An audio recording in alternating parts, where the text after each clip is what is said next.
A lot of this stuff is just a combination of things that have come in the store, and I'm always digging around and looking in places where people don't usually look for records. This was probably the most incredible find that we've ever had. And this is actually the mother for Slim Harpo Scratch My Back. It was a house call. As I was going through the stacks, I picked a couple boxes up and I was like, wow, these are a lot heavier. And the guy was like, yeah, they're these old copper plates. They're like metal records. And I was like, oh, can I take a look at them? We looked at them and I was like, oh, what are you gonna do with these? And the scrapper was literally on the way to pick them up. I mean, I have no idea what the value is on this because this is the only one. They're the original plates to some of the greatest music in America. This is maybe one of the rarer Cincinnati 45s. It's the Contours I Found a Love on Finch. This record came in probably about 10 years ago. It came into the store on a Christmas Eve and we were super busy and this lady brought in a Purcell Marion gym bag. One of my employees that was going through, I was like, just give her a round dollar amount and just give her the money and that's it. So he was just like, all right, here's $50. You know, I'm going through them and it's like dollar, dollar, dollar, dollar, dollar. And I was like, oh my God, there's a Finch 45. There's a Finch Contours 45. Then there was 3 of them in there, which as far as I know, I think there might be 5 of them. The value, we sold one for, I think, $3,000. We sold another one for $4,000 and then we have this one. But I wanna know how the lady got them.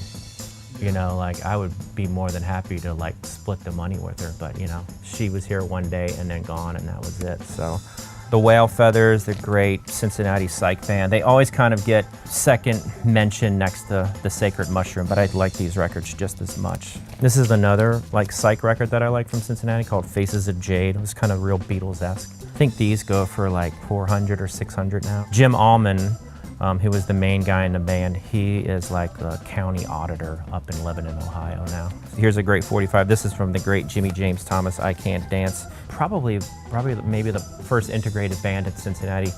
Jimmy James was, he was African-American. He played sax with Lonnie Mack. They used to go for many hundreds. Now it got reissued recently. So it's probably dropped, I don't know, maybe 150 or 200 bucks or something like that. This is a great one here. This is Tough Enough by the Bees, which is Sugarfoot Bonner when he was young, before he was in the Ohio Players. And here's Tammy Montgomery on Try Me, which was James Brown's like personal label.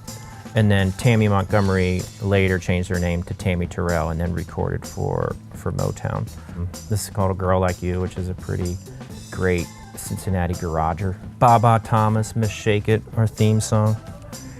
This is probably my favorite Cincinnati female rockabilly song, Cool Cool Daddy by Lee Jones. The local stuff we keep because it's of personal interest to me. This is like our sorting room.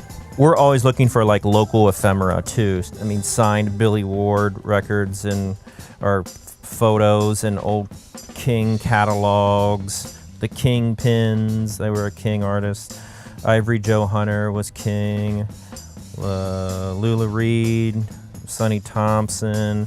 You know, so we're always like beating the pavement for this kind of stuff too. But it's amazing, like this was stuck in a record. It's the negative to a tiny Topsy 8x10. Like, it's truly amazing what's like stuck inside of records. So this is a James Brown.